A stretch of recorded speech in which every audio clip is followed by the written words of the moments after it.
Internship ఎన్ని రోజులు పట్టింది టోటల్? 7 months పట్టింది సార్. మధ్యలో బ్రేక్ ఎన్ని రోజులు తీసుకున్నావు? 2 months తీసుకున్నాను. దేనికి తీసుకున్నావు బ్రేక్? 2 months అప్పుడప్పుడు ఆర్టిఫిషియల్ ఇంటెలిజెన్స్ మీద ఇంట్రెస్ట్ ఉండి కొన్ని ఫ్యామిలీ ప్రాబ్లమ్స్ కూడా ఉండి అలాగా ఇంటికి వెళ్ళిపోయావు. అలా ఇంటికి వెళ్ళడం, కొన్ని ఏంటంటే మళ్ళీ ఆర్టిఫిషియల్ ఇంటెలిజెన్స్ లైట్ గా టచ్ చేయడం అలాంటివి చేశాను సార్. అది కొద్దిగా ప్రాబ్లం అయింది.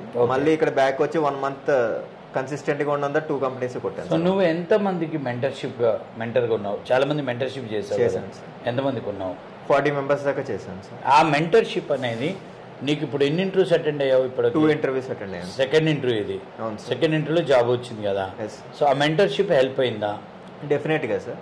ఎందుకు అంటే వాళ్ళు అడిగేటప్పుడు suppose for example object oriented programming అనే కాన్సెప్ట్లో నాకు ఇంటర్ఫేస్ అర్థం కాలేదు, అబ్స్ట్రాక్ట్ క్లాస్ అర్థం కాలేదు అని డైరెక్ట్గా స్టూడెంట్స్ అడుగుతారు. మెంటర్షిప్ నన్ను అడుగుతారు డైరెక్ట్గా. అడిగినప్పుడు దాన్ని ఎక్స్ప్లెయిన్ చేసేటప్పుడు వాళ్ళకి అర్థమయ్యే వేలో చెప్పడానికి చాలా వరకు ట్రై చేస్తాను.